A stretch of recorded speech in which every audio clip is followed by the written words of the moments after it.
Hello, everybody. My name is Junki Kim. I teach at Graduate School of Public Administration at Seoul National University.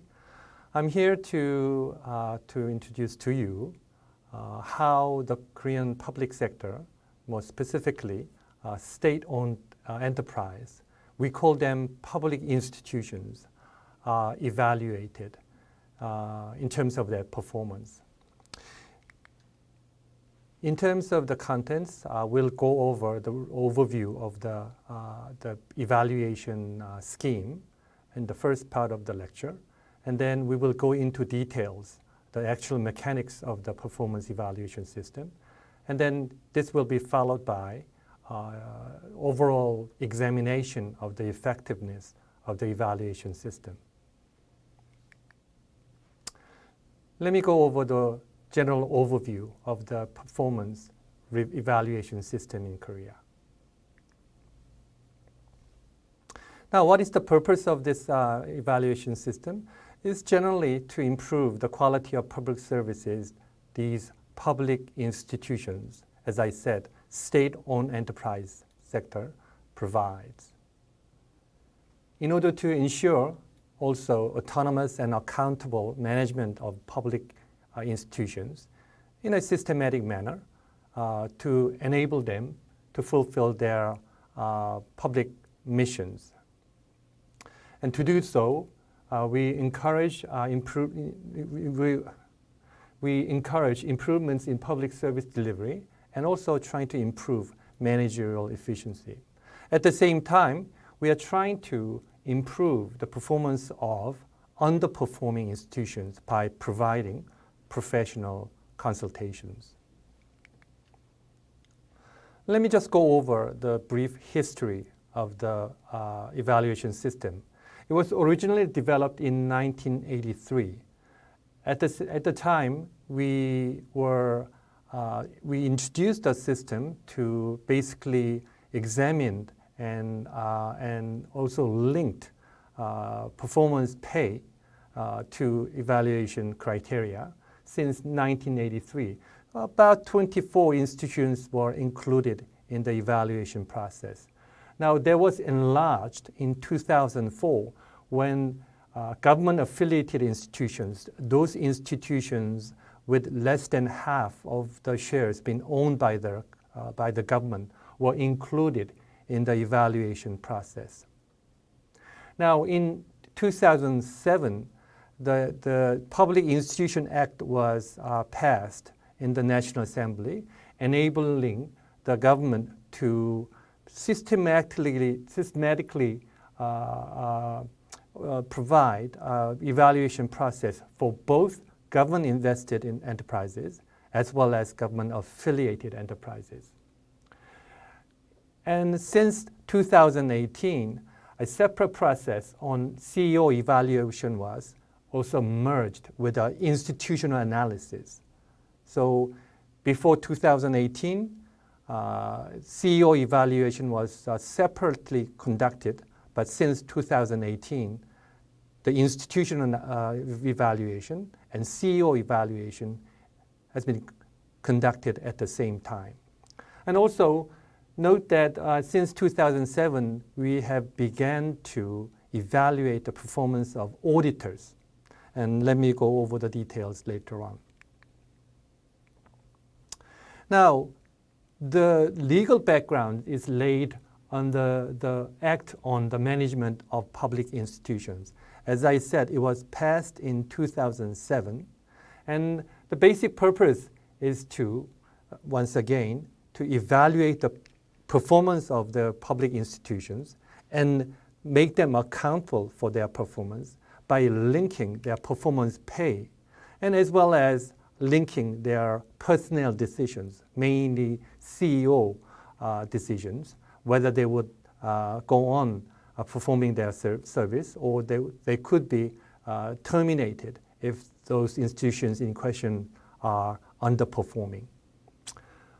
Also, under the Article 27, subject to deliberation by the committee, which is under the Ministry of Economy and Finance, they can commission a specialized committee that has been tasked with the actual evaluation process.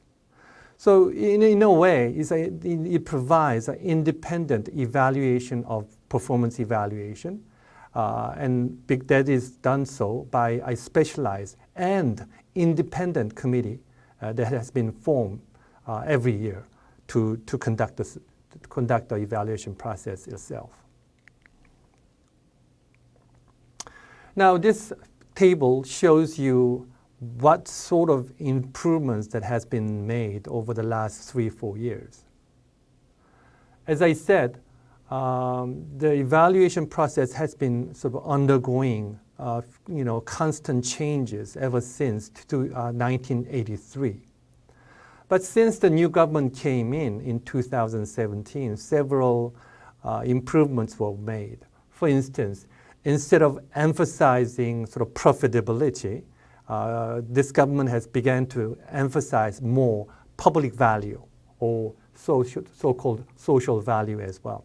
Also, indicators were streamlined. Before 2017-18, there were more than like 200 indicators. Now that has been streamlined to 70.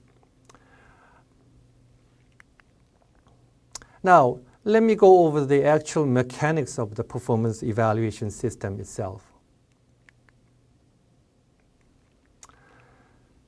As I said, the effective evaluation of public institutions requires a several phase of preparatory process. And the diverse participants in the process itself, including the Ministry of Economy and Finance, and also other supervising ministry. For instance, institutions that are in the area of SOC, that would be subject to supervision by the Ministry of Land and Transportation. And those players would be also involved. Obviously, the institution itself needs to be involved in the process as well. And then the system, the evaluation system itself, provides a mechanic where all the relevant parties, the institutions that will be reviewed by and will be examined through the process itself, the Ministry of Economy and Finance, the main ministry that oversees the whole process, and the relevant supervising ministries. And as I said, the evaluation committee, they all came together and decide major points of the process.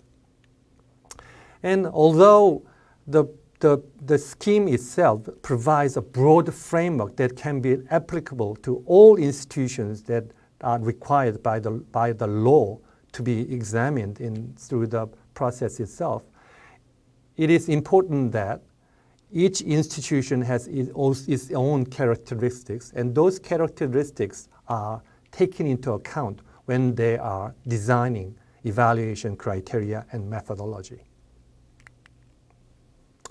And this is a picture of what sort of bodies and institutions are involved in the evaluation process itself and what their respective roles are.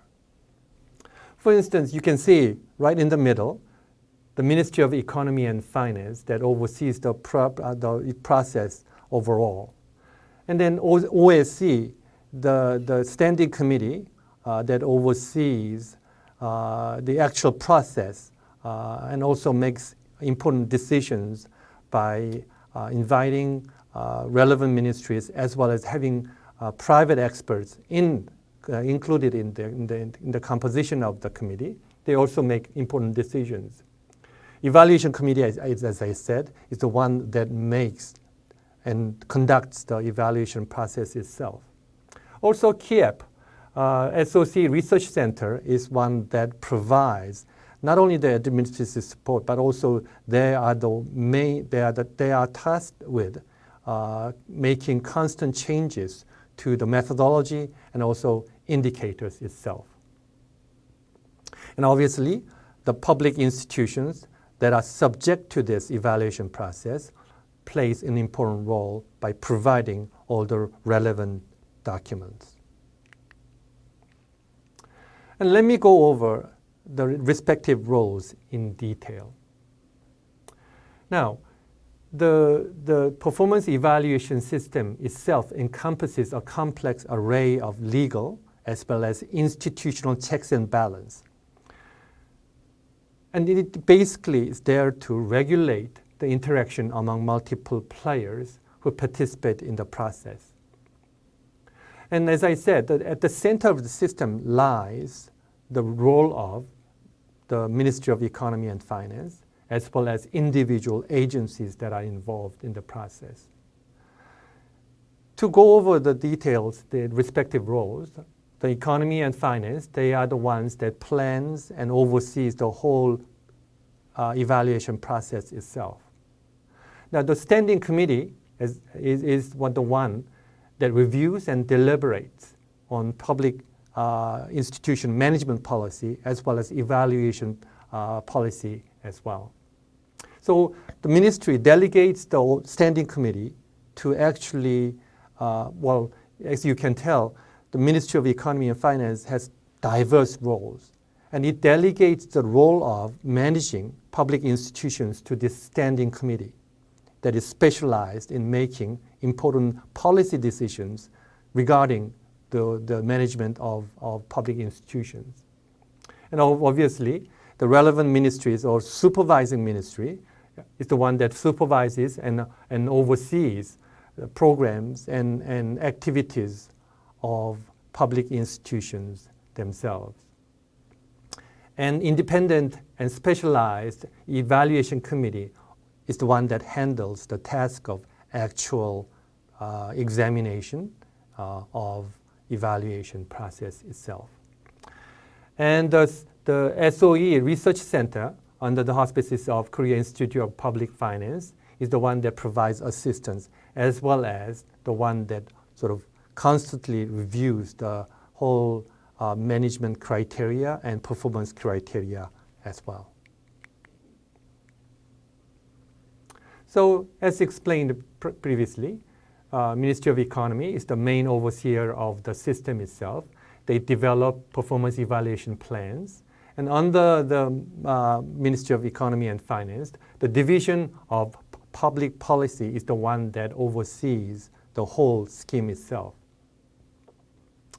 And the Institution Act requires the Ministry of Economy and Finance to play a comprehensive role as the main government lead agency tasked with conducting the evaluation itself. And the standing committee, as I said, is the one that is responsible for making specific decisions and reviewing and deliberating performance evaluation criteria and methods as well. Now, how do we compose or assemble evaluation committee, and what are their roles? Effectively, the evaluation committee often consists of about 100 experts in the area of public policy, tax, some labor expert, environment expert, some from academia, as well as accountants. They organize the evaluation examination itself, and they provide professional and technical sort of role in examining in public institutions' performance reports. And actually they go out and conduct the review process itself by actually interviewing relevant members of the public institutions management committee. Also, currently the committee is composed of two teams, one that is in charge of public corporation division and the other quasi-government institutions. They are different in terms of size and the ownership of the institution in question. So the large ones are mainly in the public corporation part, and the smaller ones are in the quasi-government institution sector as well. And about 30 to 40 are within the public corporation, and about hundreds, between 90 and 100, are in the quasi-government institution evaluation process. They are subject to that process.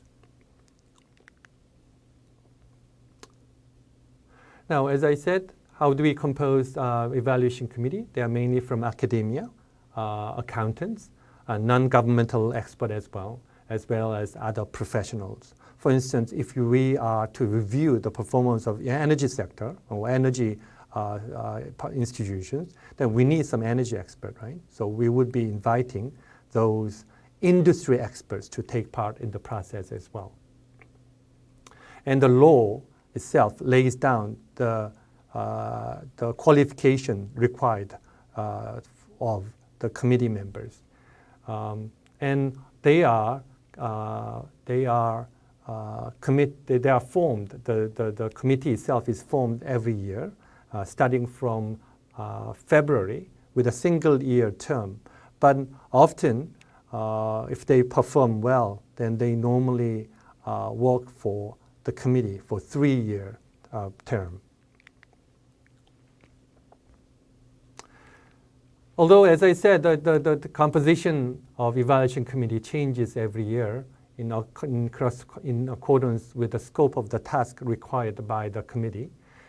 Generally, their role is pretty much laid out in the Act as well as the guideline set by the ministry. So the main task of the evaluation committee is to evaluate the managerial performance of the public institutions and as well as the auditors. Then what are the roles of SOE Research Center within the auspices of KIPF? Their role has undergone significant transformation since its inception, but basically they have taken over the task of developing indicators, the methodology itself, since the middle part of 2010. And since 2018, the center has been commissioned by the ministry with a comprehensive range of tasks pertaining the evaluation process itself. And they have been also conducting their own research into what is the effective way of dealing with and developing the system for the good of the public sector in general. And basically, they also act as a secretariat for the whole evaluation process itself. Now, in terms of the actual process itself, it is a 3-year process. So if we were to conduct performance review of an institution in 2019, then we would decide what kind of indicators and criteria we will be subjecting them to prior to 2019, right? So in 2018, we would finalize evaluation manual, which will state what sort of basically indicators, criteria, and methodology these institutions are subject to.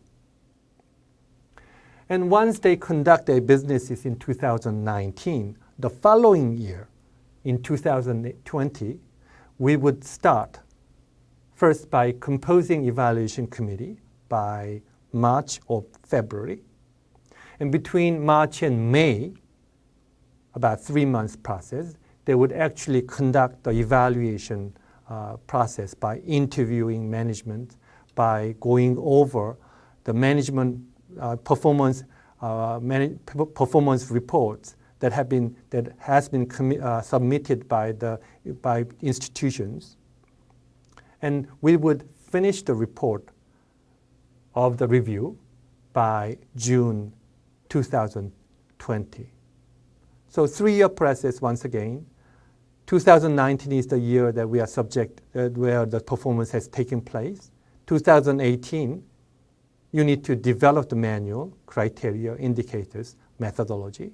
And the following year, once the performance review and performance has been actually conducted in 2019, then we would be subjecting them to the whole evaluation process the following year, which is 2020. So this also lays out what I have just said, the evaluation cycle lasts for 3 years. So Y is the year that we are conducting evaluation. So businesses and activities have taken place in year Y. Y minus 1, we would be basically setting the management goals, criteria, indicators, and methodology. And the following year, Y plus 1, and we would be subjecting them to the actual evaluation process.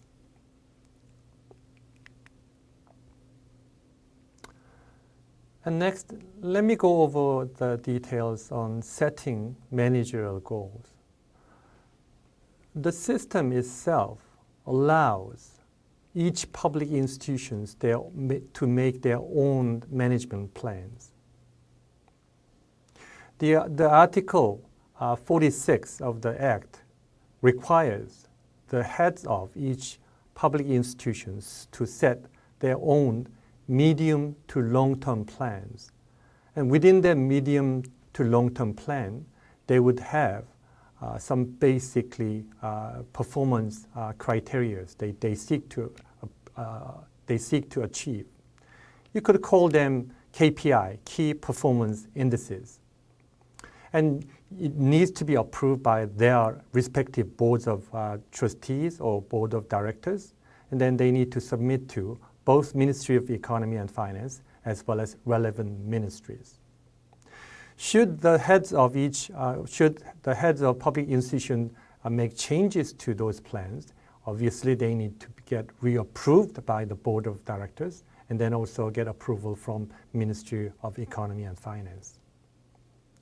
And also, based on the given managerial environment and also economic conditions and public policy objectives, the minister may require the heads of each public institutions to make necessary changes to basically fit the overall government policies.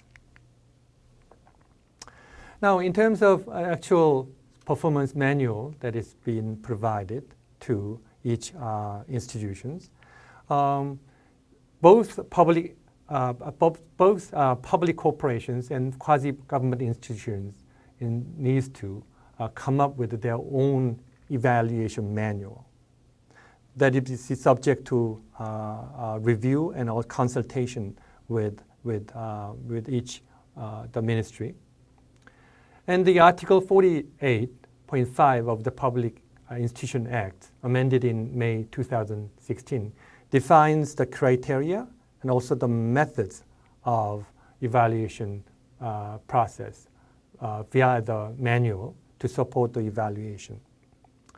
And the criteria and method should be developed to enable the evaluation of the rationale and also achievable level of managerial and management goals. In principle, the evaluation manual should be prepared and completed before the start of the new financial year. As I said, Y-1. And the actual performance and actual business will take place in year Y, and then in Y plus 1, the evaluation process itself will begin. The public corporations and also quasi-government institutions prepare their management performance report for year Y-1 and submit them to the ministry and also relevant ministry by March 20th. And of course, the failure to report the performance reports will be subject to penalties. And rarely they fail to do so. And the scheme or the evaluation process has been going very smoothly over the last few years. If you think that the process, the evaluation system itself was created in 1983, so there was some almost 40 years ago, and it has been subject to fine-tune, some evolution. So it has been running smoothly ever since. Now, once public institutions prepare and submit performance reports of year Y in year Y plus 1, right? So he said, as I said, year Y is the year that they have actually done their activities. And year Y plus 1 by March, or probably at the latest, the end of February, they would submit basically what have they done in year Y. The performance report would contain the criteria and the manual. The report itself is prepared in accordance with strict manuals that and guidelines that are provided by the ministry. So manual, the performance report itself would contain all the necessary information that would enable evaluation committee to make important decisions when they are reviewing the material. In addition, other documents, relevant documents that would support their claim as to how performance was improved, how process was improved, how their businesses were improved, would be included in the document as well. But in order to reduce the workload and to reduce competition among public institutions, the ministry has strict rules about what the public institution can submit. So they are trying to reduce the amount of paper workload that can be submitted each year to the evaluation committee. And the ministry has been using also relative and absolute measures in determining the overall the grades of public institutions. What it means is the relative in terms of their standing among each category, right? So if there are 20 institutions within, say, energy sector, their performance would be judged relative to others, as well as the absolute measure. So we are approaching both in relative concept, how they did among their peers, but also we would be looking at their absolute performance in each year. And the ministry that is in charge, the Ministry of Economy and Finance, finalized the evaluation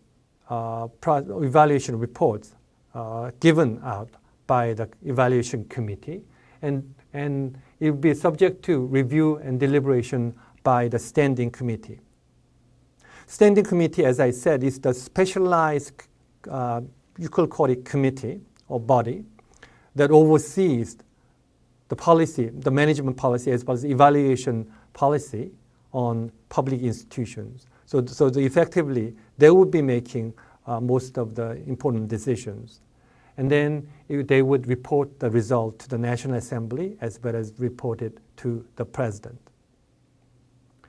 Public Institution Act and the manual indicates that how the evaluation results are used in improving the management. Basically, it is conducted in two ways. Now, performance results are linked in two ways. One, performance pay or performance bonuses. I will tell you a little bit more about the specifics later on, but if they perform well, then their bonus or performance-linked bonus would be paid out in according fashion. Now also, if they do not perform well, if they are underperforming, then the ministry may decide to take action on personnel grounds. So CEOs might be reprimanded, or if they received very bad grade, then their employment may get terminated. And lastly, the ministry holds a briefing at the middle part of June, around 20th and 21st of June, to report it to the citizens how the public institution sector has performed overall. Now, this concludes the first part of my presentation, and I will see you briefly later on.